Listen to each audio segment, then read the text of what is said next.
Vamos a hablar de cómo hacer que el dueño del negocio deje de vender, deje de estar obsesionado con el detalle y se ponga a hacer tareas más importantes, empiece a delegar o las tareas o incluso el área de ventas. ¿Cómo se hace esto, Feli?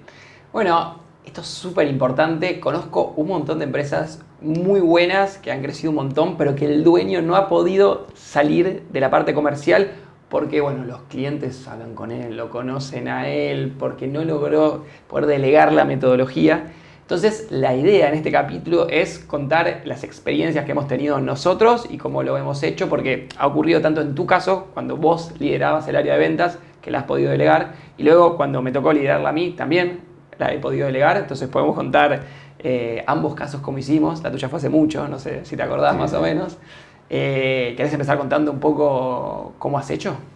Sí, a ver, a la hora de delegar hay que ver muchas más cosas que simplemente el tema de confianza, de soltar. O sea, de repente yo me iba dando cuenta que la forma en que hacía yo las cosas era indelegable. A ver cómo es eso. Entonces era como, a ver, ¿Por qué? Es indelegable. porque no me daba cuenta de ciertas habilidades que yo tenía y que usaba y como que pensaba que cualquiera las iba a poder hacer. Por ejemplo, Por ejemplo, poder hablar con un dueño de pyme. Entonces digo, para mí para vender era, bueno, voy a hablar con un dueño de pyme, le pregunto de la fábrica un poquito, con el negocio y todo. Pero me parecía relativamente sencillo, ¿no? Como que no digo, ay, es una rehabilidad que yo tengo. Pero nadie podía hablar de esa manera, o casos muy específicos. De hecho, la primera vendedora que contratamos, mi hermana, yo estuve muy de cerca con ella. Esa sí funciona bastante bien la delegación porque estuve muy de cerca, tipo yo era el supervisor, iba a reuniones con ella, escuchaba y le iba soltando como muy de a poquito. Pero se daba que ella también tenía bastante buena habilidad de preguntar, de entender los negocios, de interesarse. Entonces es como que no le costó esa parte. Entonces yo digo, fantástico, meto 2 o 3 vendedores más así, ya está.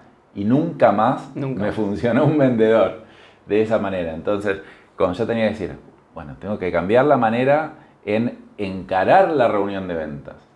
Tal vez incluso tengo que llegar a cambiar la propuesta de valor. Porque si nuestra propuesta de valor es entendemos a las pymes, o sea, ya no puedo hablar más de entendemos a las pymes, tengo que darle otra cosa. Entonces, la verdad que fue bastante complicado y de hecho, en esa parte, creo que no se terminó de resolver tampoco todavía, ¿no? Como que, sí, porque una cosa es haber podido delegar las ventas en una persona, pero decís, che, le tuve que dedicar 2 años y medio, recién ahí pudo andar solo. ¿Y cómo haces para meter un próximo vendedor? Que también vas a tener ganas de dedicarle vos, porque encima no es que por ahí, a veces no es que el otro vendedor capacita al otro. Sos vos de vuelta dedicándole claro. 2 años y medio y te renuncia a la persona. Claro, Se ¿no? va. Delegar para mí no es simplemente conseguir una mano derecha en algo que sepa hacer todo, porque esa mano derecha se va y estás en el horno. Delegar tiene que ser como más por procesos, más por métodos, por análisis de números, porque si no, como que dependo mucho de la otra persona. O sea, el negocio dejó de depender de mí, o las ventas dejaron de depender de mí, pero ahora las ventas dependen de otra persona. Siempre es dependencia de personas y no de procesos o sistemas. Claro. No, por eso hay que dejar el área cubierta, pero que quede garantizadamente cubierta. O sea, que ponerle que se va la persona que está, se reemplaza, o sea, que haya todo un sistema que va a garantizar que esté cubierta el área. Sí, a ver, la forma en que lo hice yo después, bueno, bastante tiempo después, bueno, era el vendedor de la empresa, vendía, pero lo que ahí intenté hacer fue como estandarizar más, desglosar cuáles eran las partes que hacían que la venta funcione y estandarizar cada una de esas partes y después ver que sea algo transmisible y que muchas personas lo puedan replicar, no algo que sea tan difícil de replicar, ¿no? Y te agrego igual una cosa de eso, cuando yo diseñé el Clienti, el software, ya lo pensé Obvio. de la manera correcta. Digo, espera, esto ya tengo que pensarlo de una manera que otro lo pueda vender.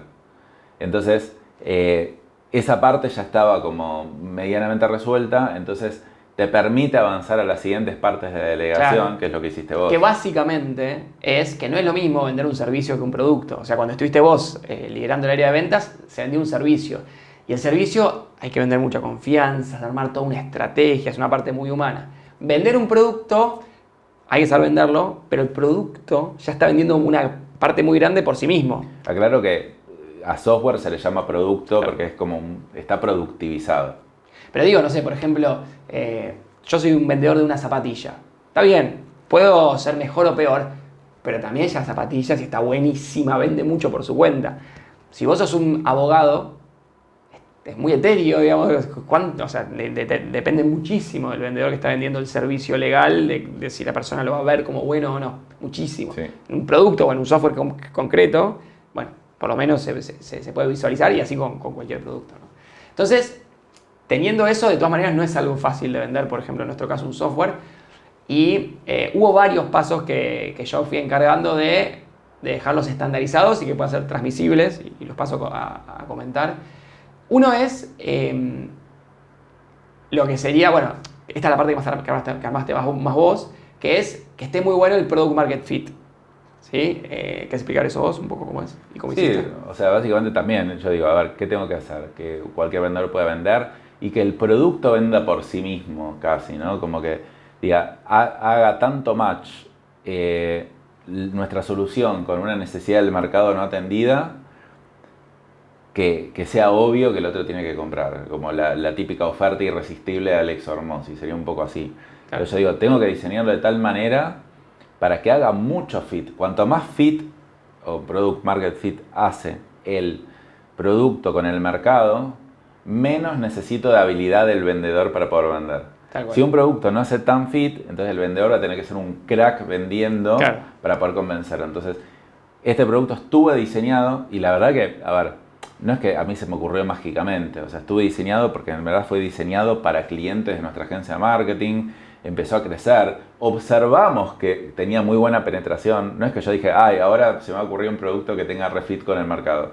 Se fue observando pequeñas escalas todo el tiempo y al final se fomentó mucho más las cosas que hacían más fit, como por ejemplo entregarlo llave en mano, que es nuestra clave, porque todos los software quieren venderse solos, automáticos. Y al final nadie los termina usando. Nosotros dijimos, mira, te lo configuramos nosotros y te explicamos el concepto de cómo usarlo y ya está. Claro. Tipo, la gente compra por eso. Entonces, bueno, lo mismo, eso le dio como mucha... Por eso, tiene que ser el mejor producto del mundo, no para todo el mundo. Para un cierto tipo de público muy en concreto, por ejemplo, en nuestro caso eran ciertas pymes que les sirve mucho que los ayudes a implementar el software y un montón de cosas y que sea muy simple el software. Pero, por ejemplo, hay otro tipo de empresas que quieren software súper complejos, que todo lo contrario, no va a ser el mejor producto del mundo el nuestro que es súper simple. En cambio, para algunas es el mejor del mundo. De hecho, eso es muy importante avisar, como tener bien documentado para los vendedores. Por ejemplo, a mí a veces se me acercaban gente de sistemas, o sea, venía el dueño y el de sistemas. Al principio era razonable, ¿no? ¿Por qué no podría venir un dueño de sistema? Después me di cuenta que nunca generaba ventas con gente de sistemas y el agente de sistemas pedía cosas que la verdad que no estaba orientado para donde era nuestro producto. Por lo tanto, si yo empiezo a agregar un montón de funcionalidades a mi servicio, a mi producto, le voy a complicar la vida al vendedor, porque voy a querer después solucionarle todo a todos. Entonces yo digo, no, este no. Ya está. Es decir, yo le hablo al dueño, no le hablo al de sistema. Si el de sistema no le gusta, que le diga que no y no me compre, punto, ya está. De hecho, sí, de hecho ahí, bueno, te adelantaste un poquito porque es uno de los puntos que se estandarizó, o sea, que dejamos estandarizados. Mira, a vos te pueden venir en una reunión 4 o 5 tipos de personas. Un dueño, un gerente comercial, un vendedor, el de marketing, el líder de marketing o el de sistema. Y cómo proceder con cada uno de ellos. O sea, es muy importante que se esté definido cómo proceder con cada uno de ellos.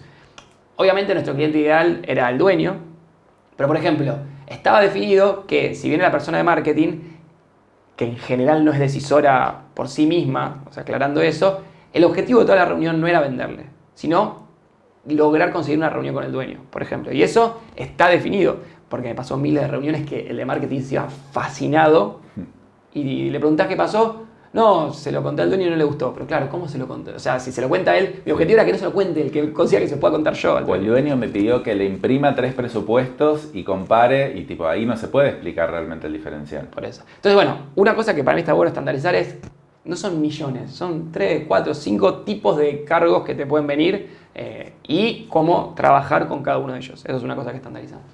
Lo otro que hicimos parecido fue definir cuáles son las posibles problemáticas por las que puede venir un cliente. ¿Sí? En nuestro caso es, por ejemplo, tengo muy desorganizada mi base de contactos, no tengo visibilidad de qué hacen mis vendedores, quiero automatizar porque mis vendedores se la pasan perdiendo tiempo haciendo tareas operativas, tengo muy baja tasa de cierre, quiero duplicar mis ventas. Distintas, no son infinitas, son 8, 9. Y para cada una de ellas, definir por dónde conviene encarar la reunión, ¿sí? Porque si no nos pasaba antes que por ahí el vendedor tenía 50 cosas para explicar y en una reunión de 1 hora trata de explicar todo. Che, mira, te muestro los reportes, te muestro cómo tener la visibilidad de los vendedores, mira, te muestro cómo automatizar esto. Y lo que terminamos haciendo es, si la persona tiene como principal problemática la visibilidad sobre el equipo de ventas, dedicarle el 80% del tiempo que le esté mostrando el producto a mostrarle la línea de tiempo, la visibilidad de las conversaciones sobre WhatsApp que está teniendo el vendedor, cómo se pueden ver los mails que tiene el vendedor y los envíos de presupuesto. Entonces, definir las distintas problemáticas y que el equipo esté capacitado en cómo ir resolviendo y qué cosas mostrarle y sobre qué temas te conviene hablar. Sí, y documentado, me imagino también, ¿no? Porque es como que digo, bueno, entonces entra otro vendedor o cómo capacito a un nuevo vendedor. ¿Tengo que explicarle todo yo de cero? No, tiene que tener algunas cosas, o sea, para mí decime si es así como se hace, pero tiene que tener documentación, tiene que tener videos. Tal vez lo mandamos a escuchar el podcast como para que entienda nuestra filosofía, cómo hacemos las cosas. Se puede capacitar bastante por sí mismo. Y por otro lado, es el proceso, no sé si lo vas a contar después, de que nos acompaña en las reuniones. O sea, primero acompáñame, bueno, me adelanto. ¿Puedo? No, porque quiero decir una cosa antes y ahora vamos por eso que es muy importante.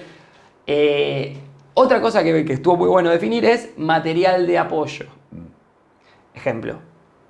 Una de cada 4 reuniones le preguntan, che, ¿cuál es la diferencia con los demás software del mercado? Vos tenés 2 opciones. O dejar librado a que cada vendedor desarrolle su speech y vea, o armar una plaquita en un PowerPoint donde estén dibujados y sea muy clara la explicación. Y de hecho, sea por ahí mi explicación bajada a una presentación, no sé, de 3 slides por ahí.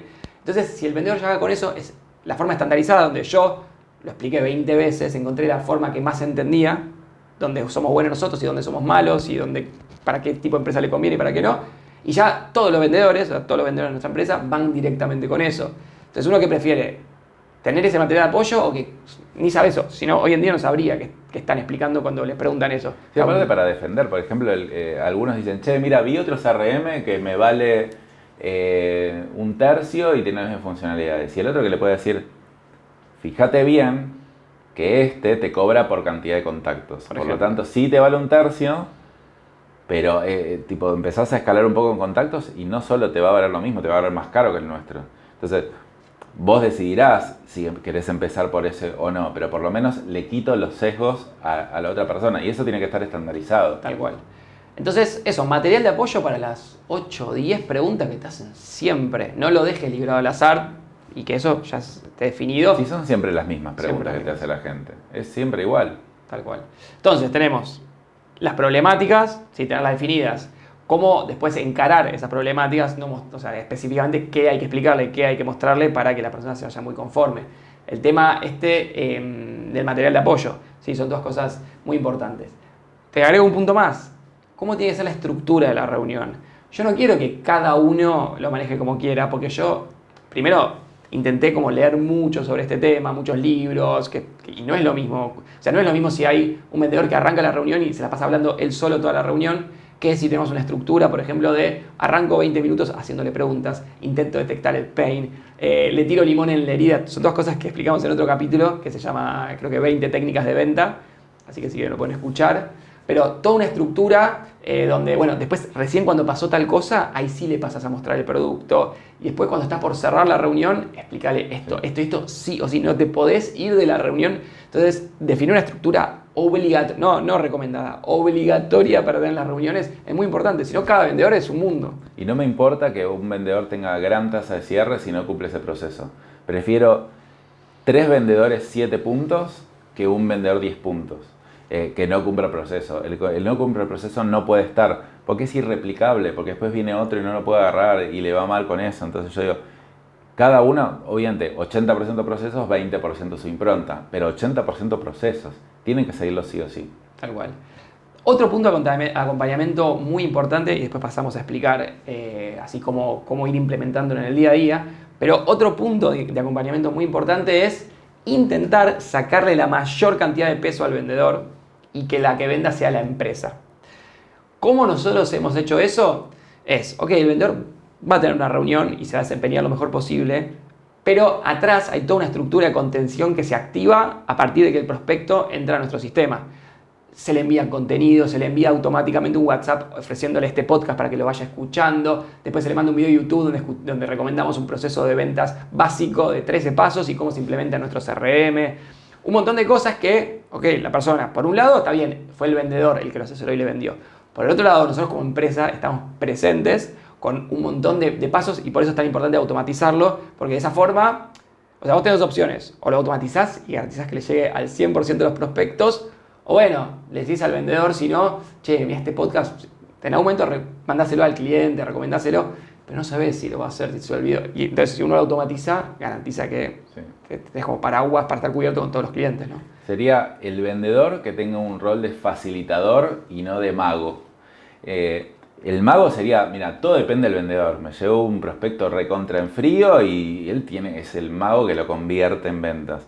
Ahora, para mí, cuanto más educado esté el cliente, cuanto más capacitación le dé, cuanto más contenido educativo previo, cuanto más me conozca desde antes, cuanto más procesos estén armados todo alrededor, y el vendedor simplemente es alguien que le facilita el camino a contratar, ahí es mucho más fácil delegar. Es muchísimo más fácil porque en realidad, sea un vendedor excelente o regular, va a vender igual, porque el que vende no es el vendedor, el que vende es la empresa. Sí. Y un punto que también es importante es, entendamos que cuando uno delega la parte de ventas, la parte comercial, no estás delegando solamente que la persona tenga las reuniones. Estás delegando también que haga el seguimiento de ventas. O sea, yo cuando era vendedor, está bien, tenía las reuniones, me esforzaba lo máximo posible para que sean buenísimas, pero además había toda una parte posterior que era, che, te hago seguimiento, te envío material adicional, te pregunto si quieres avanzar con la propuesta, bueno, y un montón de cosas que también hemos explicado en otros capítulos. Esa parte también se delega. Entonces, tenemos que tener visibilidad de qué es lo que está ocurriendo, no solamente en las reuniones de venta, sino en el seguimiento. Entonces, ahí es muy importante también tener algunas herramientas de tecnología donde podamos ver qué WhatsApp se le están mandando a los clientes, qué tipo de propuesta comercial. Eso es importante porque si no, puede haber mucha falla ahí y el seguimiento de ventas puede ser el 50% de la probabilidad de que se cierre la venta, el otro 50%, digamos, la reunión que tuviste y tu producto. Pero es muy importante. Entonces, eso hay que tener la visibilidad. Y después, si querés, podemos pasar a explicar exactamente cómo lo hicimos. O sea, che, Dani, mira, entra mañana un nuevo vendedor y vos sos el gerente comercial. ¿Qué haces? O sea, ¿qué paso vas dando? ¿Lo dejás que venda directamente él así? Primera reunión, tomás, empezás a vender. ¿O cómo son las semanas que van transcurriendo hasta que lo terminás pudiendo delegar? Sí, a gran escala es lo que venía diciendo antes, es primero que me acompañe, no sé, a 5 reuniones y me escuche. ¿Hablás solo vos? Solo yo. Después me acompaña a 5 reuniones o 10 reuniones más y hablamos los dos, probablemente hable más yo. Después 5 reuniones más y probablemente hable más él y después de la reunión, cada reunión tengamos feedback de qué fue pasando eso es ahí. Importantísimo. Sí, yo hago exactamente lo mismo. Ya en un momento hago que hable solo él. Claro. Pero hay un código que yo se lo explicito al vendedor que le digo, yo no me meto. Si me meto es por algo. O sea, si me meto es para que marcarte que, acá te faltó esto. Mira, o el cliente habló de esta problemática y vos la dejaste pasar, no te diste cuenta. Entonces, si me meto es para marcarte algo, si no, no me meto.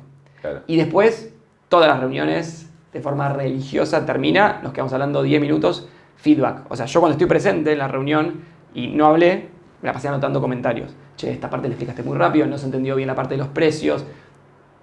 Y después feedback. Y así, reunión. Yo me acuerdo que tenía por ahí con algún vendedor nuevo, 6, 8 reuniones por día, 6, 8 feedbacks por día. Es martillar. Pero 3 así. semanas, 2 semanas. Sí, es así, no queda otra. Y cuanto más lo hagamos al principio, depende el nivel de complejidad de producto o servicio que vendamos. Pero si tiene media o baja complejidad, tal vez con hacer esto con 15 reuniones, ya es suficiente para que el otro esté en un nivel razonablemente bueno. 100%. Después, obviamente, hay que hacerle seguimiento y todo, pero no lo dejemos pasar tiempo y que genere vicios que no queremos que tenga. Eso nunca. O sea, no lo puedo empezar a capacitar. Ahora no tengo tiempo, que entre, que venda más o menos como pueda, lo acompañe a una reunión cada tanto y después lo capacito. No, es clave al principio. Sí, o sea, no podés decir, bueno, a ver, supuestamente yo lo entrevisté y parece ser muy bueno, tiene mucha experiencia, yo lo dejo. Si de repente anda mal, lo espero 3-4 semanas. Si anda mal, recién ahí me meto. Para mí, arruinas la posibilidad de que el proyecto salga bien. Hay que ser al revés. Por si acaso, ser muy preventivo, estar muy encima al principio, marcar las cosas que son obligatorias, lo que es muy importante, y después ya está, la persona por lo menos sale con toda esa estructura marcada, ¿no? Totalmente. No sé. Bueno, sí, después el tema de, bueno, ¿qué hago cuando ya el vendedor más o menos quedó capacitado? Tengo que monitorear y no puedo monitorear yendo a todas las reuniones. Yo recomiendo igual, que eso es muy difícil de mantener en la práctica implementado, es mírate 2 reuniones. Si tenés reuniones virtuales, grabalas y mírate 2 reuniones por mes. Es muy difícil en la práctica como implementar, pero es tanto lo que se ve en esas reuniones. Te das cuenta todo. Súper recomendable. Eso por un lado. Y por otro lado, numéricamente, empezar a medirlo por números. ¿Cuántas reuniones se le agendaron? Estamos hablando de reuniones, pero puede ser, no sé, venta directa de otra forma. Más o menos empezar a medir todas las etapas del embudo. ¿Cuántas se le agendaron? ¿Cuántas tuvo? ¿Cuántas propuestas envió? ¿Cuánta es su tasa de cierre? Y empezar a medirlo y juntarse una vez por semana con los vendedores también. La típica reunión semanal del equipo de ventas. Sí. ¿Qué se charla en esa reunión semanal del equipo de ventas?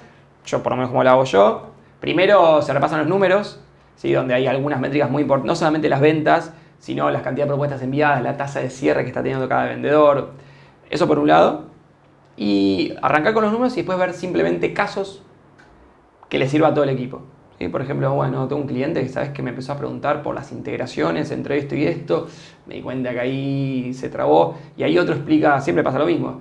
¿Sabes lo que le digo yo cuando me preguntan eso? Lo explico de esta forma, y está el líder de área, donde bueno, empieza a amalgamar todos los conocimientos.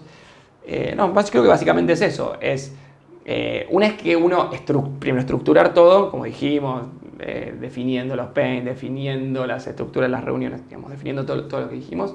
Una vez que está eso, hacer la capacitación hacia el vendedor, digamos, explicándoselo, que vea videos. Otra cosa que hacemos mucho nosotros es dejar todos los videos grabados. Entonces no es que la capacitación es yo explicándole todo. Mirate todos los videos y después nos juntamos y me preguntás las dudas. Eso es importante. Después empezás a ir, como dijimos, a las reuniones con los vendedores, primero hablando más uno y después transicionando hasta que hable completamente la otra persona. Y después teniendo las métricas macro y micro para poder ver que todo vaya progresando de la mejor manera, ¿no? Lo macro serían los números, ir pudiendo ver este vendedor está con buena tasa de cierres, entonces viene bien.